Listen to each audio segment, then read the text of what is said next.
kung hindi mo hinahawakan yung checking account na yon, sino may hawak ng checking account na nakapangalan sa iyo? Si Miss Cassandra Ong po. Pag may ano lang po siya, yung pinapasulat. Ako po in the House of So lahat Representatives. ng Since there are no malalaking motion, pera, and it seems that we do not have a quorum. And under our rules, we have to establish a quorum in each of the 4 committees in the Quadcom. Therefore, we cannot rule on her request.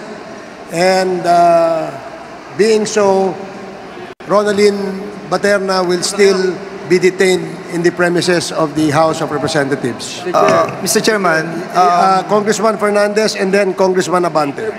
Have we actually asked Ms. Baterna if she is now willing to tell the truth? Have we asked her?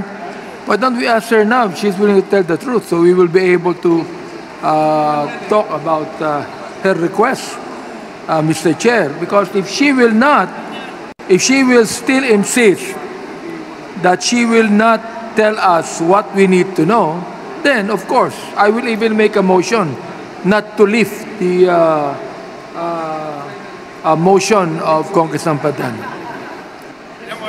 Okay, Ms. Baterna, narinig mo yung sinabi ni Congressman Abante? Hindi po, Mr. Chair. Pwede pong paulit. Sinasabi ni Chairman Abante na kung ikaw ba ay willing magsalita ng katotohanan at pawang katotohanan lamang. Yes po, Mr. Chair. Mr. Chair. Okay, so why don't you spill out the beans now? Sabihin mo na talaga ang katotohanan ngayon para pag-usapan namin yung motion sa'yo. Ay yung reconsideration. Pakisabi na sa amin ngayon. You can now relate that story now. Mr. Chair, good afternoon po. Hindi ko po talaga totoong trabaho yung corporate secretary. Yung totoong trabaho ko po doon is sa gate pass lang po. Nag-i-issue lang po ako ng gate pass sa may main gate. Mr. Chair. Mr. Chair. Mr. Chair. Para mapabilis po tayo. With the indulgence of Chairman Abante, because Chairman Abante has the floor. Is that okay, Chairman? Mr. Chair, I think it's already 5 p.m. and we need to go back to Manila. Isa na lang tatanong ko sa iyo, Ronaldin. Ronaldin, meron kang bank account, di ba? Meron po. Meron kang bank account. Meron ka rin cheque. Meron kang cheque. You're under oath, tatandaan mo, ha? Meron kang cheque. Ilang cheque na na-issue mo mula na maging corporate secretary ka? Hindi ko na po Marami ka na na-issue ng mga cheque. Yes po. Di ba? Yes Ano ang pinakamalaking in-issue mong cheque? Pinakamalaking in-issue mong cheque, how much? Nasa 500,000, Mr. 500,000. Yes. And your salary is only 17,000. At na-increase ka, dumating yun sa 23,000. Am I right? Yes po. How can you issue 500,000 pesos sa isang cheque lamang, correct? Di ba? Isa pa lamang. Ilang cheque ang in-issue mo ng 500,000? Iba-iba po kasi, Mr. Marami Chair. kang in-issue ng 500,000. Am I correct? Yes. Di ba? Yes po. At saan mo kinuha ang perang yon? Bakit ka nagkaroon ng ganun kalaking pera?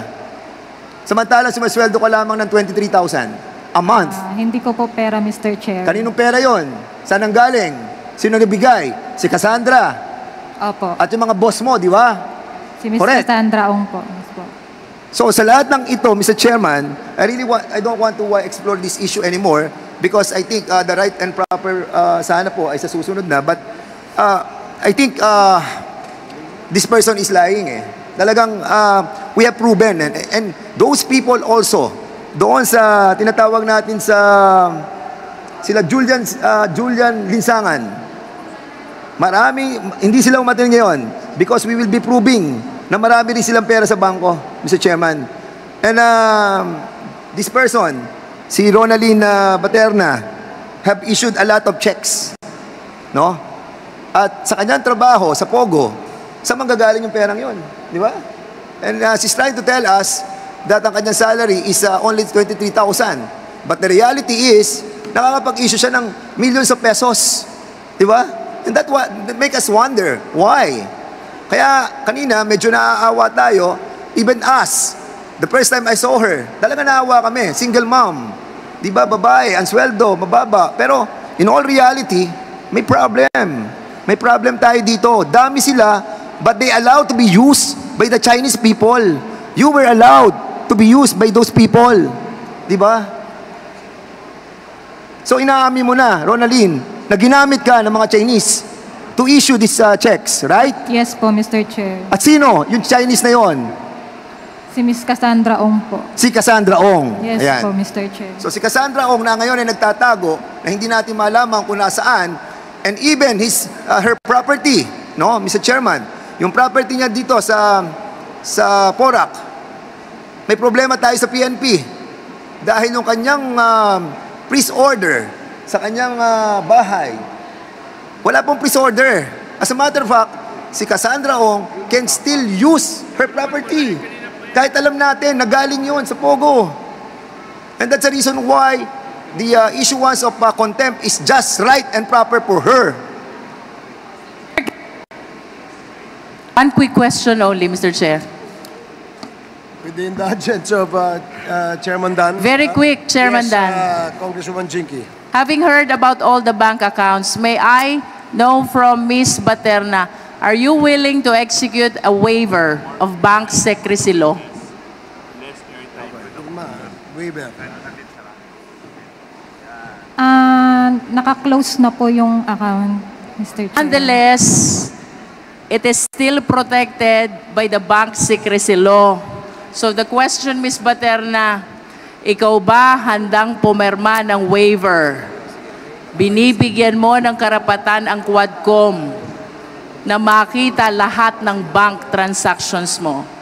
It is answerable by yes or no only. Yes po, Mr. Chair. Yes. Mr. Chair, I'm requesting the Quadcom to facilitate the necessary waiver as manifested by Ms. Baterna. And as a follow-up question, Ms. Baterna, ano po ba ang mga bangko ninyo? China Bank po. China Bank, what branch? Angeles, Mr. Chair. What else? Yun lang po, Mr. Chair. One bank only? Yes po sa akin, Mr. Chair. It's quite hard to believe, Ms. Baterna. Yes po, Kung Mr. ikaw Chair. magwe-waive, make sure you waive all bank accounts. Yes po, Mr. Chair. I'm requesting the Quadcom, Mr. Chair, that we facilitate the necessary waiver. Thank you, Mr. Chair. Mr. Thank you, Chairman, Congresswoman Jinky. in addition to... Please Okay. let the chair make a quick statement with respect to the manifestation of Congresswoman Jinky. So, the Secretariat is directed to coordinate with Ms. Baterna with respect to waiving her right and giving access for the committee to look into her bank records. And that she is willing to tell all to this committee. Yan lang ba ang bank account mo? China Bank lang? Yes po, Mr. Chair. Wala ka na ibang bank account? Dati po meron AUB pero nilipat ko na po kasi sa China Bank, Mr. Sige. Chair. Chairman Dan Fernandez. Miss Ronaldin Baterna, alam mo, sa totoo lang, talagang gustong-gusto ka namin tulungan. As a matter of fact, kung tatanungin mo, kasi single mom ka, gusto na namin sana makauwi ka na ngayon. Unfortunately, yung mga ebidensya that na nakuha namin leads to the fact that nakapag-issue ka ng mga cheque at si Cassandra Ong nagpadala sa iyo ng malalaking pera. If I may, no, if I may ask you, no, yung Whirlwind Corporation, nagpadala din sa iyo ng malalaking pera doon sa checking account mo. Mr. Chair, sa totoo niyan, yung mga pumapasok po na pera dun sa checking account ko, hindi ko po alam. Hindi mo hawak yung account? Hindi po, Mr. So, Chair. sino umahawak ng account? Kala ko sasabihin mo lahat. Sabihin mo na lahat para at least tulungan ka namin. Kasi po, Mr. Chair, meron po akong sarili, yung savings ko po. Aside po sa savings account na personal ko, meron po akong checking account. na parang pina-open lang po para lalagyan po nila ng pera. So, ibig mo sabihin, ikaw nag-open ng checking account, pero hindi ikaw may hawak ng checking account. So, in other words, sila nakakakuha, sila nagwi-withdraw. Yes po, Mr. Chair. Pinapapirma lang po nila sa akin. So, in other words, Mr. Chairman, talagang ginamit siya ng mga Chinese personalities at sila po talagang ginagamit not only as a incorporator but as a window for the issuance of checks, and at the same time yung exit and entry ng mga pera nagagamit po yung ating pong mga kapwa Pilipino. We sympathize with you, Ronaldin, but the very fact na talagang mali yung ginawa mo. And yun sana ang inaasahan namin sa iyo nung last hearing kung nasabi mo ang lahat. Baka meron ka pang gusto sabihin, Ronaldin. Sana po managot po yung totoong nananagot. Hindi po yung katulad ko na inosente na ginagamit lang po nila. Ronaldin, kasi ako, naniniwala kami na yung NFC Mirales and Partners, we invited them over. Kasi sinabi mo na sila ang kumontak sa'yo, di ba? At si, what's the name of that guy na kumontak sa'yo from the law firm? Attorney Abby po. Attorney? Abby po yung pakilala po sa akin, Mr. Chair. And as a matter of fact, Mr. Chairman, yun po yung inimbitahan natin ngayon sa hearing na to. Pero hindi po siya dumating. And at the same time, yung may-ari ng law firm ang pinapupunta natin dito. But somebody from that law firm, ikaw ang nagre-represent. Can you kindly speak on the microphone? Good afternoon, Your Honor. I'm Attorney Henry O. Araneta. I'm counsel for this special occasion only to Miss Paterna, Your Honor. Who's the owner of the NFC? NFC is a law firm managed by Attorney Nadine Miralles, Your Honor, the one that wrote a letter to you. Okay, sino po ang kumontak sa inyo para bigyan ng legal services si Ronaldin? Tinawagan po ako kagabi, Your Honor, alas 11. No, what I mean is that sino yung nag-engage sa inyo? Tinawagan ko na services Attorney for her. Miralles. Sabi niya kasi hindi siya makaka-attend. Sino May hearing nagsabi? kasi siya sa Taytay. Si Attorney Miralles po. So, kanina po pagdating, kinausap ko po yung detainee, tapos kinonfirm ko po yung mga sinabi niya sa inyo. Thank you, Attorney. I think what we need is the owner of the NFC Mirales. She knows that I have communicated that she has been named as a resource person. So, hopefully next time, she'll be around. No? I will tell her, Your Honor. And for us to find out. We are in a better position to say that, Your Sige. Honor, not me. Please, Mr. Chair. Attorney Araneta, Your Honor. Attorney Araneta, no? Meron bang engagement contract si Miss Ronaldin sa NFC law firm? Ang pagkaalam ko, wala po, Your Honor.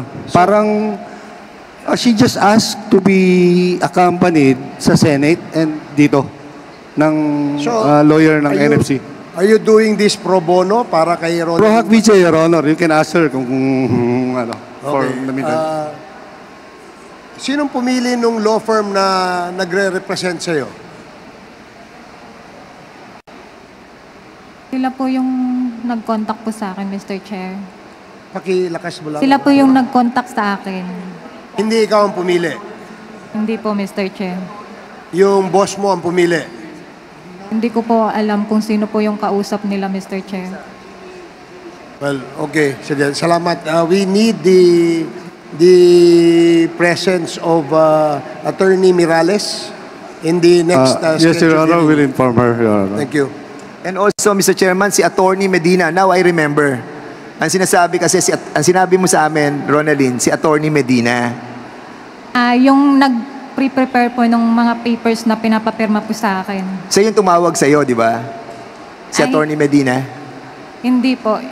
Si Attorney Medina po is parang lawyer ng company kung saan ko po Hindi na, pinipirmahan. can you kindly remove your para makita namin magandang mumukha? Ayan, oo. So, huwag ka na maya at alam naman namin na nagamit ka lang. So, Attorney Medina yung nasabi mo noong nakaraang hearing. Yes po, kung saan po ako nagsasign ng mga papers from Lucky South. Siya But po yung hindi siya nag-prepare. kasama dun sa NFC. Hindi po siya kasama, Mr. Chair. Okay, Mr. Chairman, yun po yung hinahanap natin si Attorney Medina na ngayon po, according to the COMSEC, ay hindi na matagpuan.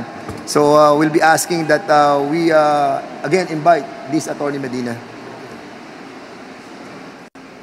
Okay. Nandito si Comsec, Medina, please Mr. take Chairman. Nandito si Atty. Medina. And Attorney Nandito. Medina. Yeah, nandito. Okay. Ayun. Are you Attorney Medina? Ayan, andito pala Attorney Medina. Sabi mo wala.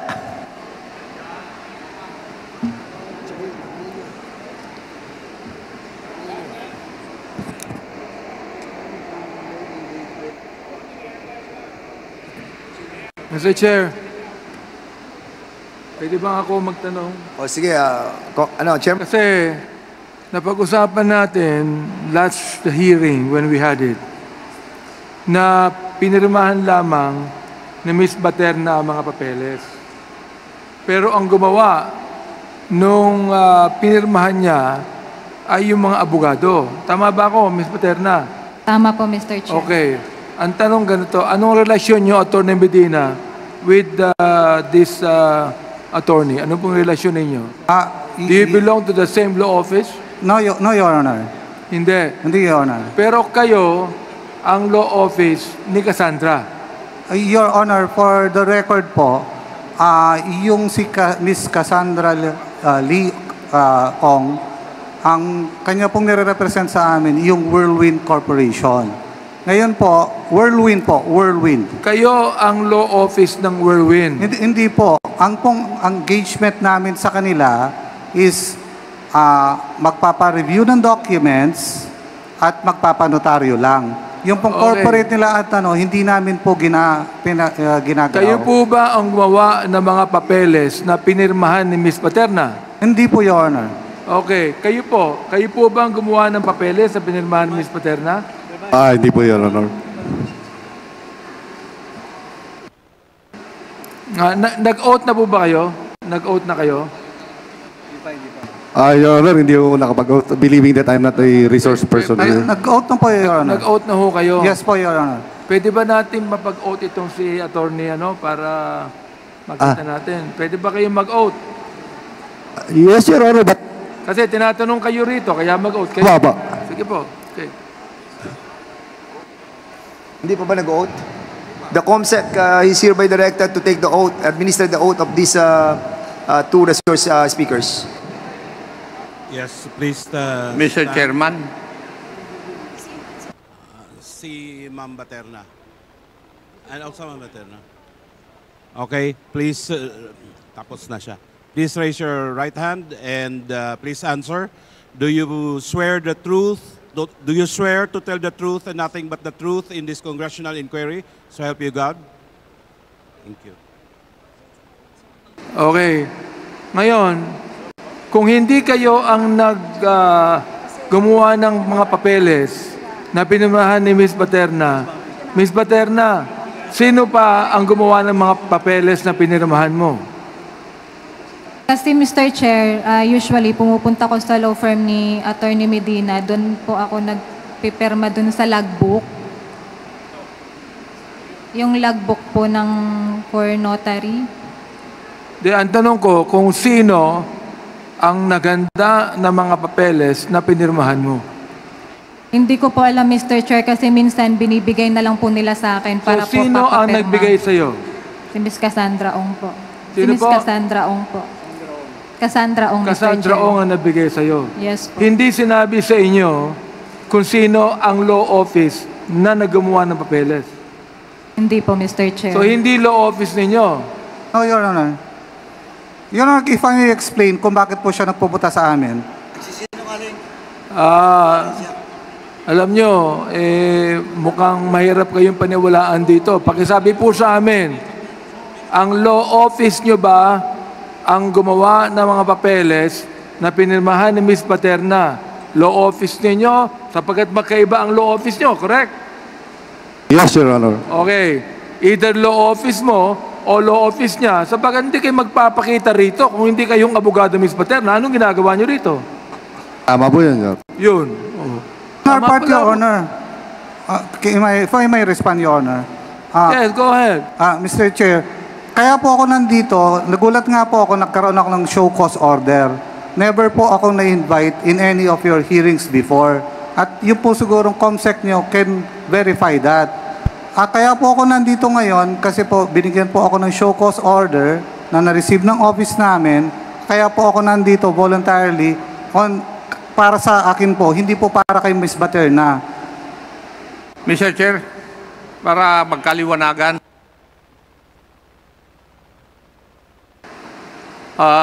hindi ba, Go ahead. Ms. Baterna, nung last hearing, pinakita ko sa iyo yung dalawang sublease agreement na pinirmahan mo for and behalf of Lucky South 99. Tama?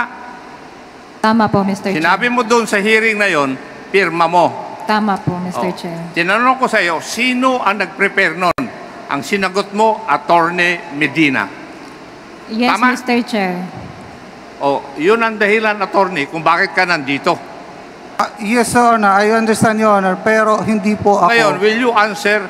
Yeah, I will answer ikaw that. ba ang gumawa ng mga dokumento na yon? Your Honor, yung pong unang lease contract, which is between... Sublease contract yun. Yes, Your Honor. Yes. Sublease agreement, Your Honor, na sinay ni Stephanie Mascareñas. Ikaw ang gumawa nun? Ganito po. Yes or no? Yes, Your Honor. Yes, Your Honor. The first contract. Depensa ka pa eh. Thank you, Your Honor. Yun ang katotohanan. Bakit nandito si Atty. Medina? Dahil binanggit ni Miss Ronaldin yung pangalan niya na siyang tigagawa ng mga dokumento na pinirmahan niya. Thank you. May katanungan ako sa iyo, Ronaldin. Kanina sinabi mo na yung checking account na nasa pangalan mo na kung saan nagdalagay ng malalaking pera si Cassandra Ong ay hindi mo hinahawakan. Kung hindi mo hinahawakan yung checking account na yon, sino may hawak ng checking account na nakapangalan sa iyo? Si Ms. Cassandra Ong po.